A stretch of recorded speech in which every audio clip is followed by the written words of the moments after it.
A Ghoulish Nightwalk. Copyright Andre Michael Pietroschek. Since the 12th of September 2023, Creative Commons License 3.0. Disclaimer: no warranties. Needless to inform you, as you feel the same. My author loves me, so in this version, McScary gets replaced by Wendy McCandy going Wendy McScary. The original story was vaguely interconnected with another story I wrote back then, Vade Mecum Sanguisuga, The Vampire Handbook.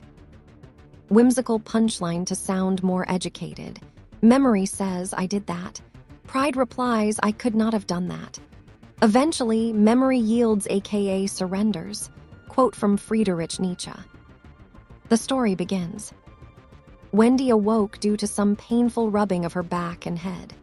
Severe headaches accompanied the numbness of her body, which still defied her mental commands. It was nighttime, and she lay on her back, for she could see the nightly sky. Despite her still blurry vision, Wendy was certain that she could hear urban traffic noise, and that her view of the nightly sky occasionally was impaired by street lanterns temporarily blinding her. Panic surged through her central nervous system, but the worst to her was that Wendy had zero memories of the last hours in her life. Nothing.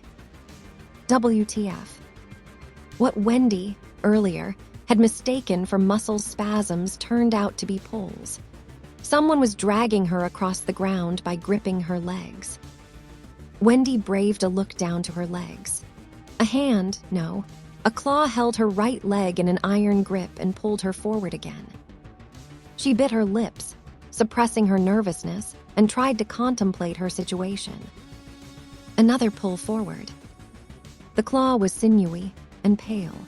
The arm attached to that claw also shared these characteristics. The odor shot a thought through her scrambled mind.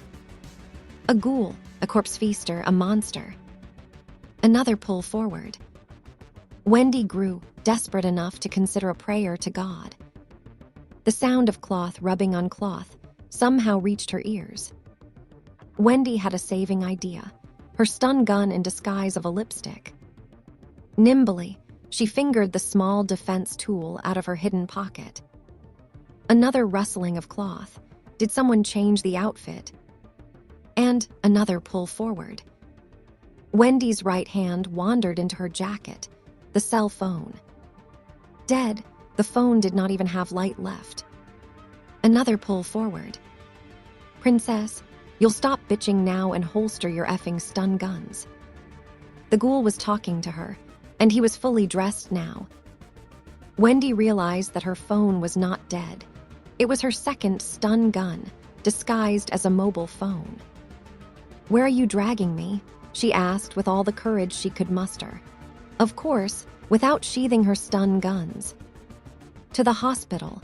Your cameraman lost it and attacked you during the recent session. Luckily, we still need you to lure new victims." Wendy McScary of the podcast Night Terrors and Hellfire, also as a stream on Twitch. Haunted houses, graveyards, lonely places with mystical backstories. Her memories were finally coming back. Even the memories of drug addicts, superstitious folks, and esoteric geeks literally sacrificed to further Wendy's career returned. Again and again. For 2 years by now, 1 episode per week. Still, all Wendy really heard that moment was what the disguised ghoul told the medic. Her ex had attacked her at the workplace. Her medical care will be fully covered. The end.